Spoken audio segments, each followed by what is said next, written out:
Bâtir une économie solide, favoriser les opportunités venant d'investisseurs étrangers.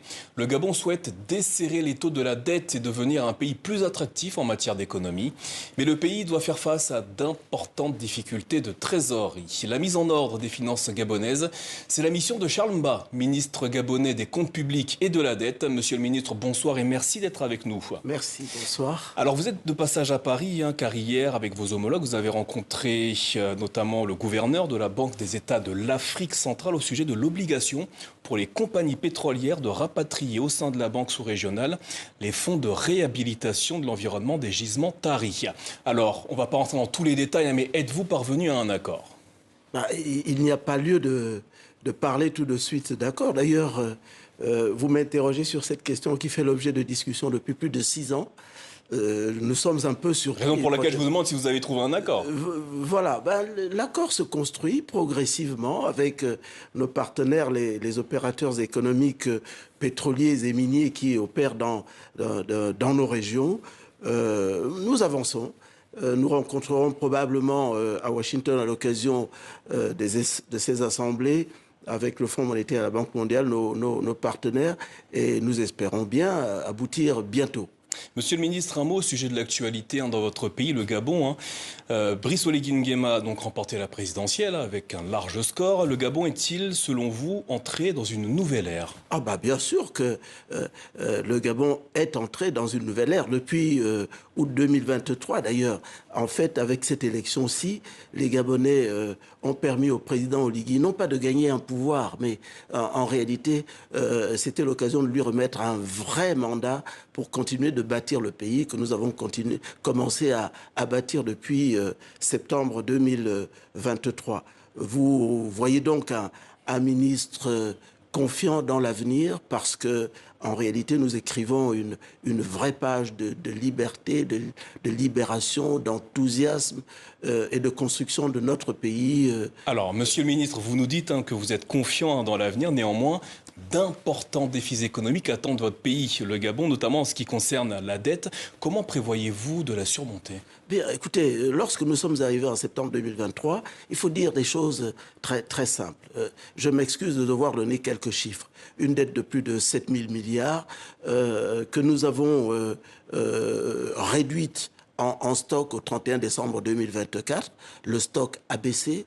Notre stratégie pour desserrer cet étau est naturellement de régler les échéances, de faire comme l'a souhaité le président Oligui, c'est-à-dire assurer la continuité de l'État. Cette dette, tout le monde le sait, ce n'est pas nous qui l'avons contractée, mais c'est la dette du Gabon. Nous avons pris à bras-le-corps de la réduire, nous la réduisons, et en même temps... Alors justement, monsieur Mid, vous dites que vous la réduisez. Où en êtes-vous concrètement?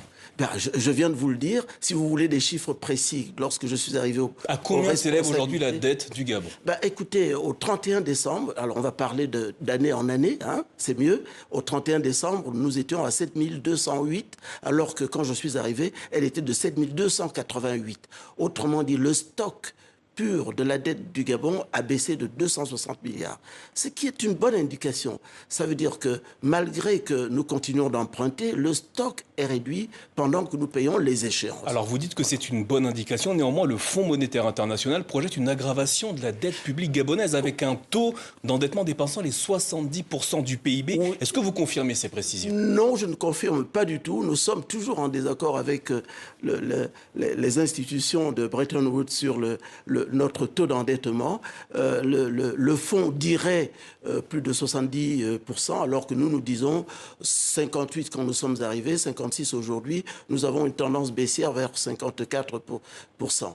Alors, la réalité est que dans la mesure du fonds, ils intègrent une dette qui est une dette sociale intérieure. C'est la dette de l'État vis-à-vis notamment des agents publics. Alors, je vais vous dire que, par exemple, j'ai payé sur instruction du président de la République, le président Oligui Nguema, tous les rappels en retard pour les pensions de retraite.